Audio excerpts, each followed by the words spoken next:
उठाना पड़ा है, सांस्कृतिक सामाजिक नुकसान उठाना पड़ा है, तो सबसे ज्यादा इन अंतर्राष्ट्रीय संधियों के कारण ही है। एक बार तो इन अंतर्राष्ट्रीय संधियों के एक मकड़ जाल में फंसकर हम अपनी पूरी आजादी गंवा चुके हैं, अपनी स्वाधीनता हम खो चुके हैं, अपना स्वराज्य, अपना तंत्र सब कुछ लुटा चुके हैं। अगर इतिहास में बात करूं तो सबसे पहली अंतर्राष्ट्रीय संधि भारत ने जो की थी वो अंग्रेजी ईस्ट इंडिया कंपनी के साथ थी, जिसके दस्तावेज उपलब्ध हैं, जिन्हें हम पढ़ सकते हैं, देख सकते हैं, समझ सकते हैं। वर्ल्ड ट्रेड ऑर्गेनाइजेशन की जो संधि है, जिसमें किसानों के लिए यह कहा गया है कि भारत की सरकारें किसानों को मदद नहीं करेंगी, तो अमेरिका की सरकारें किसानों को क्यों मदद करें? अगर भारत के किसानों को सब्सिडी नहीं दी जा सकती WTO की शर्तों के आधार पर, तो अमेरिका के किसानों को सब्सिडी क्यों मिलनी चाहिए? आपको मालूम है, अमेरिका का किसान $100 का उत्पादन करे तो सरकार की तरफ से $400 की मदद मिलती है उसको। यूरोप का किसान अगर $100 का उत्पादन करे तो यूरोप की सरकारें अपने किसानों को $400 की मदद करती हैं। अगर अमेरिका की सरकारें, यूरोप की सरकारें $100 के उत्पादन पर $400 किसानों की मदद कर सकती हैं, तो भारत की सरकारें क्यों नहीं कर सकती? ₹100 उत्पादन पर ₹400 की मदद किसानों की हम क्यों नहीं कर सकते? विश्व व्यापार संगठन की संधियों की शर्तें बदलवानी है। विश्व व्यापार संगठन की शर्तों में सबसे पहली शर्त यह बदलवानी है कि विश्व का व्यापार करना है, कराना है, यह हर देश का अपना संप्रभु अधिकार है, उसका सॉवरेन राइट है। कोई देश की संसद क्या कानून बनाए, क्या कानून ना बनाए, यह उस देश की संसद का संप्रभु अधिकार है।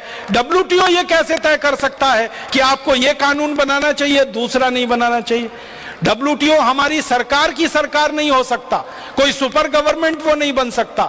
इसलिए ये संधि में से इस शर्त को निकलवाना चाहिए। हमारे भारत के नागरिक ब्रिटेन में जाते हैं तो उनके साथ विदेशियों का ही व्यवहार होता है, वो अपने स्वदेशी नागरिक जैसा व्यवहार हमसे नहीं करते, तो हम क्यों करेंगे दूसरों के साथ? तो भारत के लिए ही सारा कुछ है और दूसरों के लिए कुछ नहीं है। तो ऐसी अन्यायपूर्ण, पक्षपातपूर्ण जो संधियां हैं, वो WTO की हो, वो वर्ल्ड बैंक की हो, वो IMF की हो, वो CTBT की हो, वो NPT की हो, वो चाहे कार्बन उत्सर्जन की ट्रीटी हो, दुनिया की कोई भी ऐसी संधि हमें मंजूर नहीं है जो हमारे साथ पक्षपात करती है और दूसरे देशों को हमारा शोषण करने का अधिकार देती है।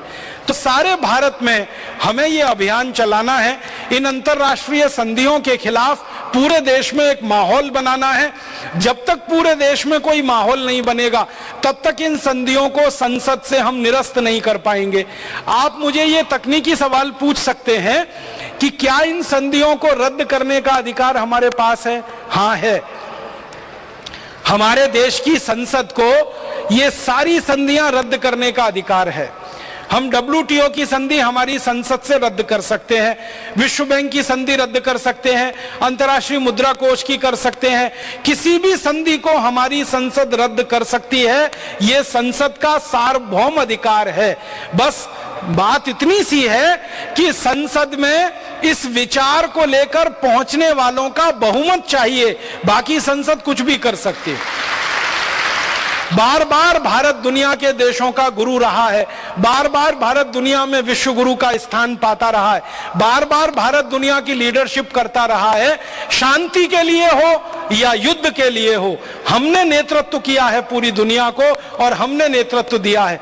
तो आने वाले समय में भी भारत ही नेतृत्व करेगा और भारत इन 70-80 देशों को रास्ता दिखाएगा, रास्ता बताएगा। अब भारत में यह काम जो करेगा वो आप सब करेंगे, हम सब करेंगे। हमारा संगठन भारत स्वाभिमान, आपका संगठन भारत स्वाभिमान, हम सबका संगठन भारत स्वाभिमान। आप सभी का आभार व्यक्त करता हूं, धन्यवाद देता हूं, ईश्वर से प्रार्थना करता हूं कि हमको शक्ति मिले, साहस मिले और हम ये काम में यशस्वी हों। हमारी विजय हो, हमारी जय हो। बहुत बहुत धन्यवाद।